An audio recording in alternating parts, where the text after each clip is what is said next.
Bem-vindo, caro ouvinte, caro amigo, companheiro, caro internauta, a mais um Minuto de Esperança. Estamos aqui para tratarmos alguns assuntos ligados à nossa vida e de uma forma particular, ouvimos um pouquinho aquilo que é a Palavra de Deus.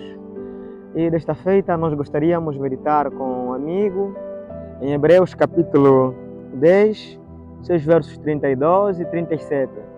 Diz o seguinte a Palavra de Deus: Lembrai-vos, porém, dos dias anteriores, em que depois de iluminado sustentaste grande luta e sofrimentos, ora exposto como em espetáculos, tanto de opróbio quanto de tribulação, ora tornando-vos comparticipante com aqueles que desse modo foram tratados.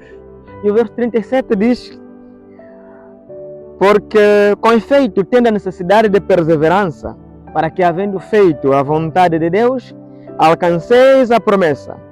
Porque ainda dentro de pouco tempo, aquele que vem virá e não tardará.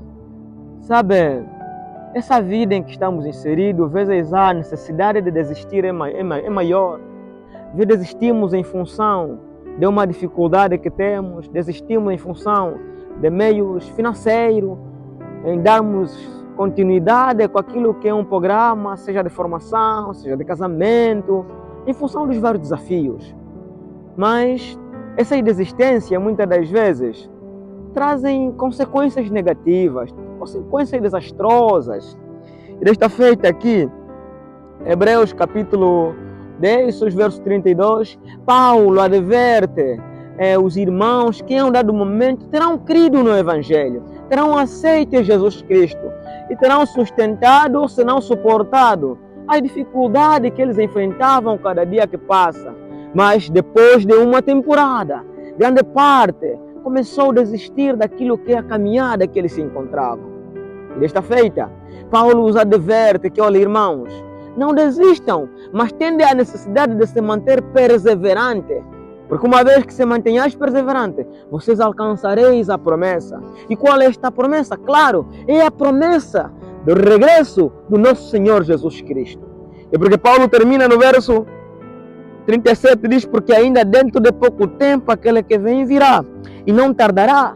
Todavia o meu justo viverá pela fé. É interessante, Paulo termina de que há uma necessidade de nos mantermos firmes. Sabemos que estamos vivendo dias difíceis, em que manter a nossa fé é desafiador cada dia que passa. Em função da influência pós-moderna, isso nos coloca distanciado cada vez e negociando até aquilo que é o princípio da palavra de Deus. Mas a necessidade de Paulo para com todos nós é que você e eu continuemos nos mantendo firmes, não retrocedendo daquilo que é a caminhada e da responsabilidade que o Senhor colocou sobre nossas mãos.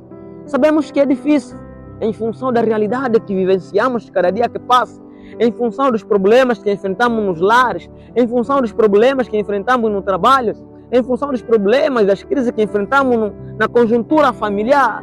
E isso, obviamente, acaba por afetando aquilo que é a nossa essência, aquilo que é a nossa fé, acabando deixando Deus ou retirando Deus da equação da nossa vida. Mas o interesse de Deus é que você e eu continuemos nos mantendo firmes e fiéis, mesmo que enfrentemos dificuldades, mesmo quando haver crise, mesmo quando haver lágrima, mantenhamos-nos firmes, ninguém retrocede. Ou seja, as adversidades que a gente vai passando, que não constituam motivo de nos afastarmos diante da presença de Deus, mas a promessa mantém-se.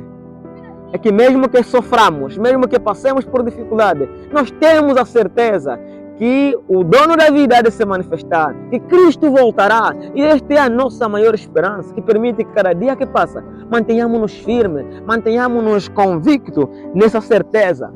E porque Paulo termina dizendo: se você retroceder, nele não se compraz a minha alma. E no verso 37:9 diz: nós, porém, não somos dos que retrocedem. Ou seja, todos podem retroceder, mas menos você. Mantenha-se firme, querido.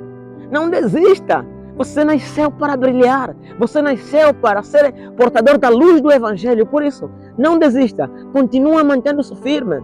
Ou seja, as nossas crises, a nossa adversidade, elas passarão dentro de pouco tempo. E nós saberemos que quando o Senhor se manifestar, estas serão parte de uma única história. E teremos dito que combatemos o bom combate, completamos a carreira, agora nos é reservado a coroa da vida. Tanto que não desista, mantenha-se firme, mesmo que os vizinhos não te queiram, mesmo que os amigos não lhe queiram, mesmo que a igreja o abandone, mesmo que a igreja não o visite, mantenha-se firme, não desista, porque você é vencedor, você foi feito para gozar a eternidade. Por isso, mantenha-se firme. E neste minuto de esperança, a minha oração é que você e eu, junto aos seus amigos, continuemos nos preparando para ver Jesus voltar, porque queremos nós que dentro de pouco tempo Ele há de se manifestar. E quando se manifestar, querido, é a maior esperança, onde as lágrimas não existirão, onde o sofrimento jamais existirá, porque finalmente mantemos-nos firmes, não desistimos, e em função da nossa resiliência, nós teremos vencido e abraçaremos Jesus eternamente. Que Deus continue abençoando você, Deus continue abençoando a sua família. E para terminar, eu gostaria de orar com você. Senhor nosso Deus, obrigado porque o Senhor continua guiando os desafios da vida humana. E em meio a todo esse desafio, nós temos percebido que o Senhor está presente. Por isso, neste momento, esteja com todos os nossos internautas, aqueles que, Senhor, ao olhar a sua realidade, tendem a desistir porque não há meio de sustentabilidade, meio de dar continuidade. Mas, Senhor nosso Deus, mantenha-nos firmes e conduza-nos enquanto o Senhor te aguardamos. Rogamos com fé, nos méritos de Jesus, o nosso Salvador. E amém.